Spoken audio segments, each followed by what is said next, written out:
And welcome back to सरकारी नौकरी वाले बाबा। I am Dhananjay.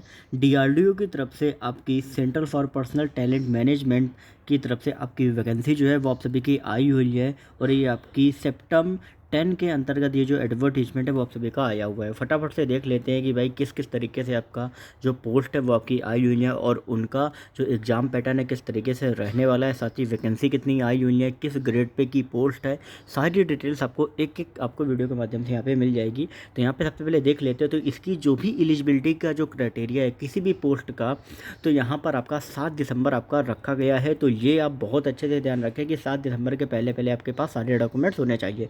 फिर बात कर लेते हैं कि आपका जो ऑनलाइन नोटिफिकेशन है वो 7 नवंबर से 7 दिसंबर के बीच में आपका भरा जाएगा। टाइम यहाँ पे देख ले, मॉर्निंग में 10 बजे से आपका स्टार्ट होगा 7 नवंबर को और 5 बजे तक आपका एंड हो जाएगा। आपका जो लिंक है वो आपका एक्सपायर हो जाएगा। तो ये चीज़ ध्यान रखें, कई जगह 12 बजे तक रहता है, तो इस चीज़ को बहुत अच्छे से ध्यान रखें। बाकी जो एग्ज़ाम डेट है टीयर 1 की वो आपकी बाद में इशू की जाएगी, लेकिन यहाँ पे सीबीटी कंप्यूटर बेस्ड मोड जो है वो आप सभी का टीयर 1 होने वाला है। अब यहाँ पे देख लेते हैं कि कौन कौन सी ऐसी वैकेंसी है जो यहाँ पर आपका दी गई है। तो सेक्शन में अगर आप देखेंगे तो सेक्शन में आपका 4200 ग्रेड पे में अगर आप देख रहे हो तो इसमें जूनियर ट्रांसलेशन ऑफिसर जीटीओ की पोस्ट है। अब जीटीओ की पोस्ट में क्या रहता है कि मास्टर डिग्री आपकी होनी चाहिए रिकॉग्नाइज्ड डिग्री से, या तो आपकी हिंदी में या तो आपकी इंग्लिश में। ठीक है, मतलब एक सब्जेक्ट आपका इसलिए कि मास्टर डिग्री होनी चाहिए, या तो आपकी मास्टर डिग्री होनी चाहिए किसी भी सब्जेक्ट में, हिंदी मतलब हिंदी से आपकी होनी चाहिए। ठीक है, या तो आपके बैचलर डिग्री हिंदी या इंग्लिश में आपका एज ए मेन सब्जेक्ट आप सभी की होनी चाहिए, तभी आप इस जूनियर ट्रांसलेशन ऑफिसर को भर सकते हो। और ये जो पोस्ट है आपकी ग्रुप बी की पोस्ट है, एज लिमिट है आपकी 30 ईयर्स। ठीक है, मैक्सिमम। अब यहाँ पे देख लेते हैं दूसरी जो पोस्ट है स्टेनोग्राफर ग्रेड 1, और ये इंग्लिश वालों के लिए, हिंदी वालों के लिए बिल्कुल भी नहीं है। तो इंग्लिश वालों के लिए ध्यान रखें कि बैचलर डिग्री इसमें आपकी चाहिए होगी और स्टेनो जो आपकी है वो 100 वर्ड पर मिनट होनी चाहिए और ये ग्रुप बी की पोस्ट है। ठीक है, इसके बाद देखेंगे, और ये जो दोनों पोस्ट है जैसा आप सभी देख रहे हो, तो ये दोनों आपकी लेवल 6 4200 ग्रेड पे की ये जो है वो आप सभी की पोस्ट है। अब यहाँ पर ये जो स्टेनोग्राफर ग्रेड 1 भी जो है वो भी आपकी 4200 ग्रेड पे की पोस्ट है। अगर हम दूसरा देख लें तो ये आपका है लेवल 4 की 2400 ग्रेड पे की पोस्ट है। स्टेनोग्राफर ग्रेड 2, इसमें आपका 12th पास होना चाहिए। डिक्टेशन आपकी 80 वर्ड पर मिनट की आपकी रहेगी। एज लिमिट 18 से 27 रखी गई है और ये ग्रुप सी की आप सभी की जो पोस्ट है वो है।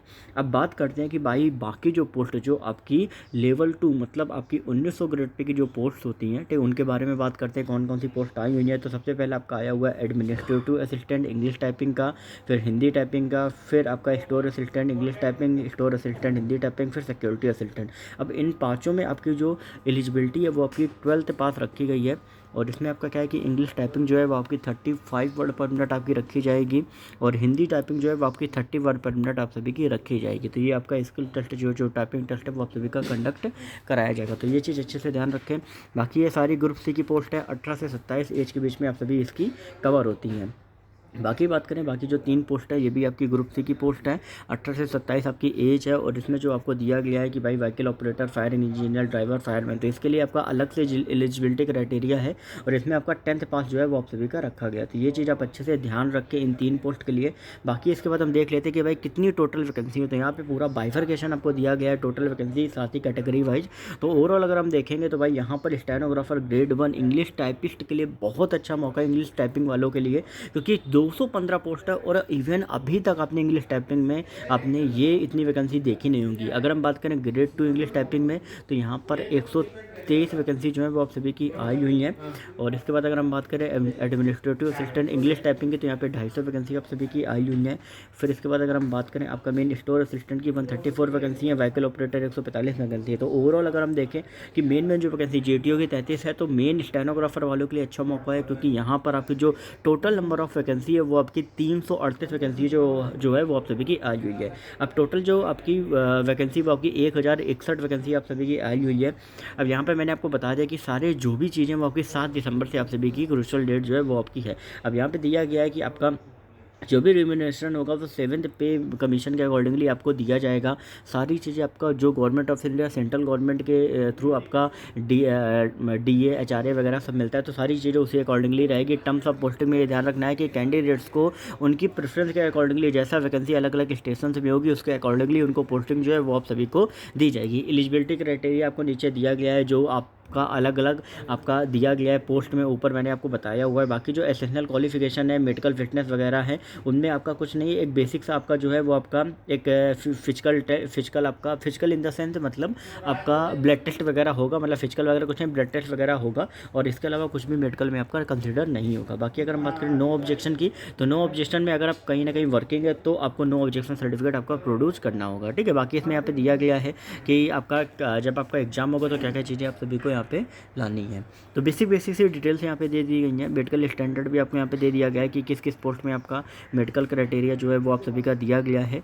तो ओवरऑल ये जो आपकी PDF है ये मैं टेलीग्राम ग्रुप में डाल दे रहा हूँ, जिससे बाकी सारी डिटेल्स जो है वो आप अच्छे से पढ़ सकते हो और अच्छे से नोटिफिकेशन को आप पढ़िएगा। अगर आपको कोई भी क्वेरी हो तो इंस्टाग्राम पर सरकारी नौकरी वाले बाबा टाइप करके पूछ सकते हो।